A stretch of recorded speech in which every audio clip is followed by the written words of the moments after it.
Hey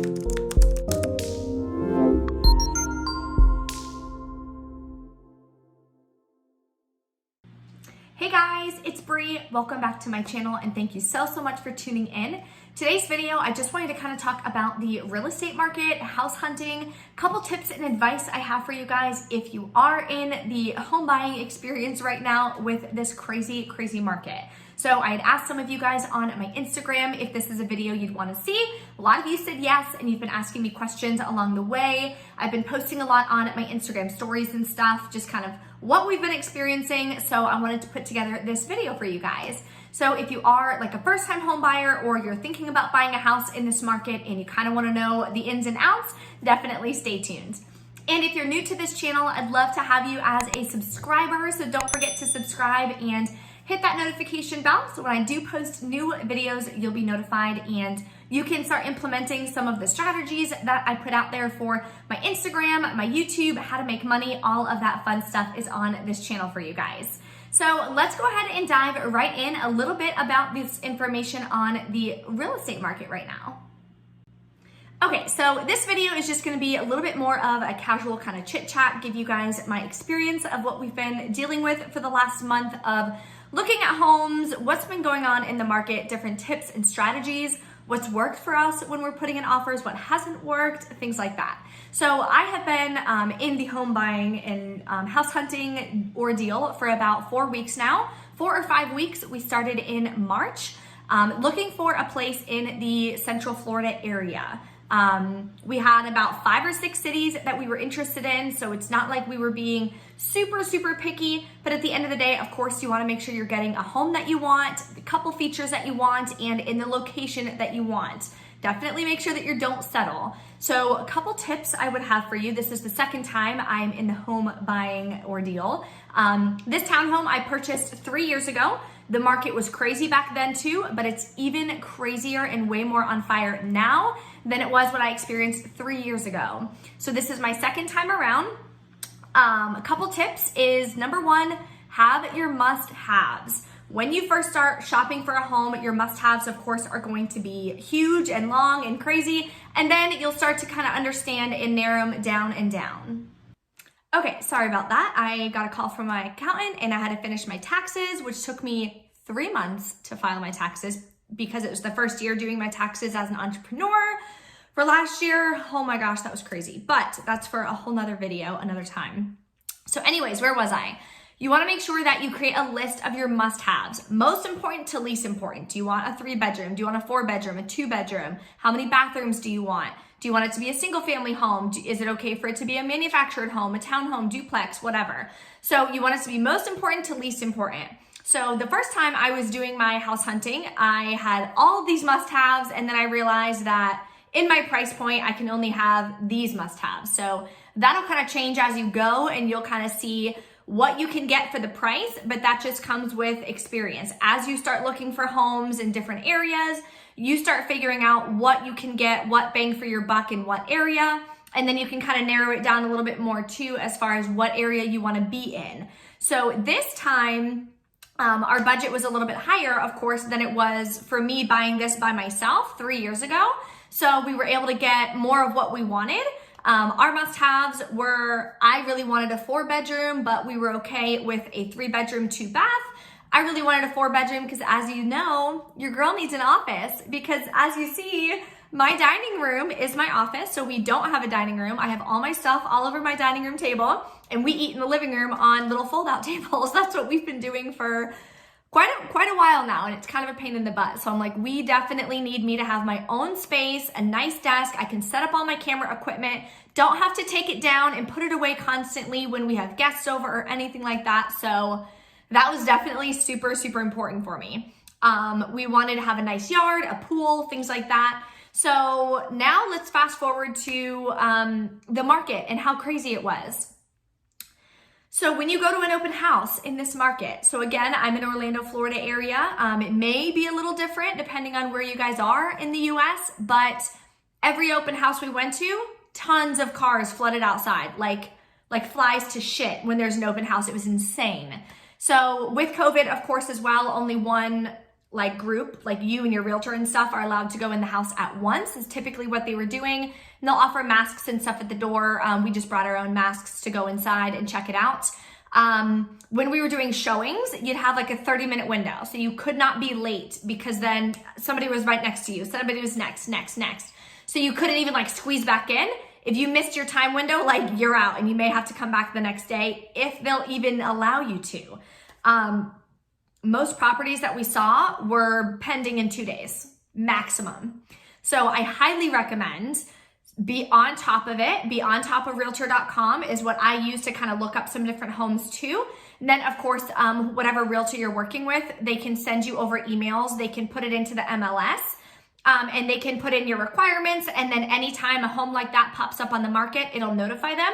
Make sure that they have it clicked on their end, that every single time a home comes up, bam, you get an email. I put my email on my phone so that way it would notify me and I'd look at the home immediately. If it's something that I wanted, I would text my realtor, hey, I want to see this. When can we go today? Like you literally have to go the day of, maybe the next day, but that's it.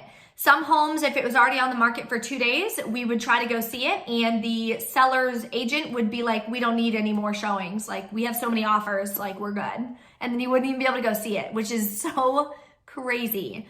It is definitely a seller's market, As far as pricing, what we have noticed is, say the house is going for $350, people are instantly offering $360, like minimum 10,000 over is what we have seen for all the offers. We had put in 5 different offers and lost 4 of the 5. So they are also not, there's no negotiating, like at all. None, 0. You give them your best shot and they like it or they don't, and that's it, and you're out. So we thought to have a strategy. I'll talk about a couple strategies we put in place. One is a clause. The clause said that we would put 1,000 over your best offer. Like, we want this house. What is it gonna take, you know?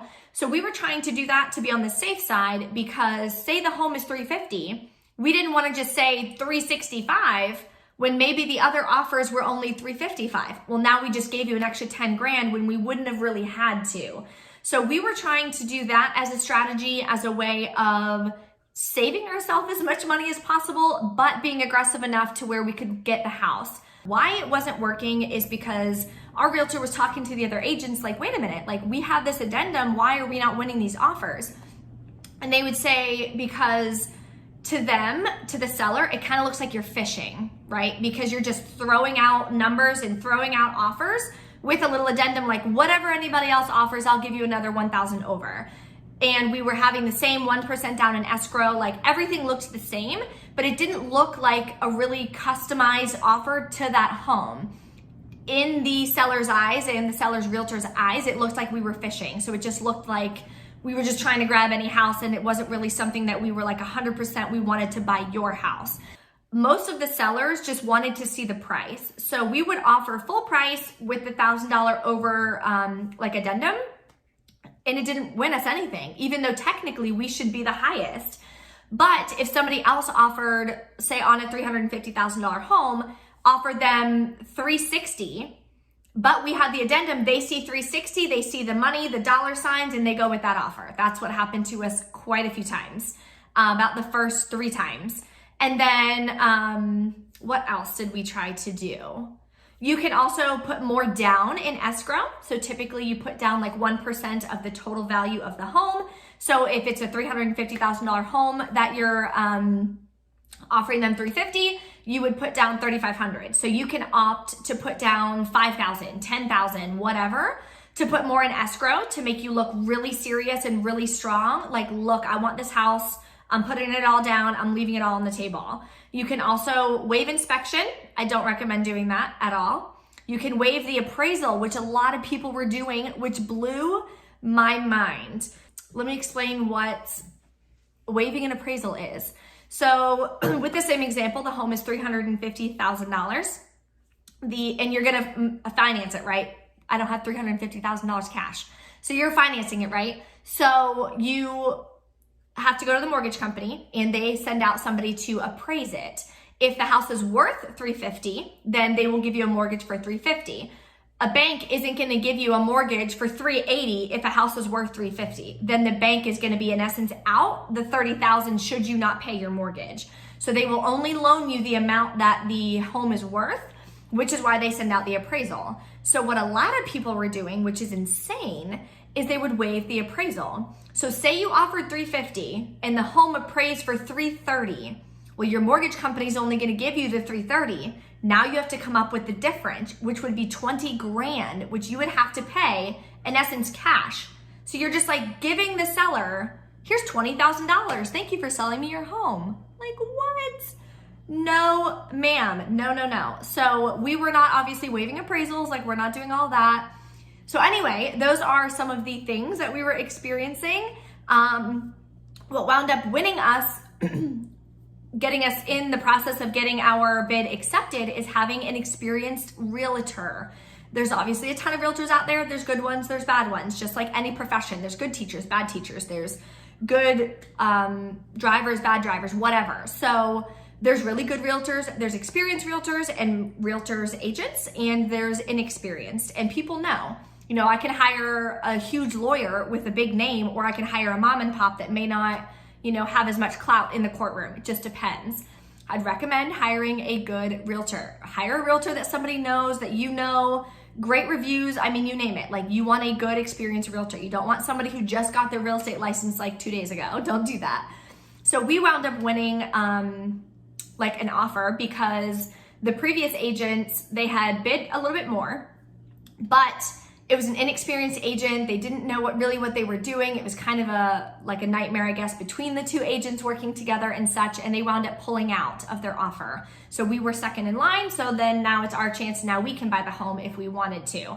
So that was our experience. And it was because we worked with a really experienced, great realtor who's been doing it for years and years. And she was with RE/MAX. So that's, important too. RE/MAX is obviously well known. So that was just my experience. Previously, I worked with a different realtor when I bought this townhome. She was also amazing, and I still text her now every once in a while, like, hey, I have a question about this, and she'll still respond. Like, she was amazing. So if you guys ever need any recommendations in the Central Florida area, let me know. I have 2 realtors that you could definitely use. They were amazing. So what I would recommend, that clause, do the clause if you want, but put a significant offer. Don't just necessarily offer full price, maybe go $2,000 over, whatever you think is good for you, and discuss it with your realtor, of course. That's their job. They know the market. They should know, what's been working, what hasn't been working, things like that, and you guys just can kind of figure it out together. So we just started getting more and more aggressive with our offers and what we were offering, what we were tailoring the contract to say, putting more in escrow, all of these different things just to make us stand out more than the other offers that they were getting flooded with. Every home that we went to had at least 2 offers. When we would go to an open house, we would walk in the door and the agent would be like, hey, welcome, look around, let me know if you have any questions. We already have 2 offers, so let me know we're choosing today by 5 p.m. And you're like, Jesus, no time. There's no time, there's no waiting, there's no thinking. You go in, you see the house, you write the offer, and you try. So yeah, everything is very go, go, go. There's no negotiating. If they want $350,000, you better believe someone's offering them $350,000, $360,000, $375,000, maybe not that high. But yeah, no one's gonna be like, oh, I'll offer you $340,000 and get the house. Not from what we experience at all in this market. So you just wanna make sure that you're, putting all your cards on the table and just giving your best offer, what you are 100% okay with paying for that home that you're seeing, especially if it's one that you totally love. At the end of the day though, everything does happen for a reason. I strongly believe that everything happens for a reason. So the first couple homes that we bid on, there's a reason why we didn't get them, because there's a better home out there for you. So definitely be patient, be as patient as you can. It's a fun process. I love house hunting because I love real estate. Different homes and what's the layout? What does it look like? What are your neighbors gonna be like? Everything. I just absolutely love it. I love looking at houses. I love real estate. I think it's super fun. Can get frustrating. So yeah, just make sure that you stay as patient as possible. If you guys have any questions or anything on home buying experience or kind of anything that I've gone through, definitely drop a comment, let me know. Don't forget to smash the like button on this video if you enjoyed it and appreciated all of my transparency about our house hunting adventures. And I will be posting another video, of course, for you guys on Friday, so I will see you then. Thanks, guys.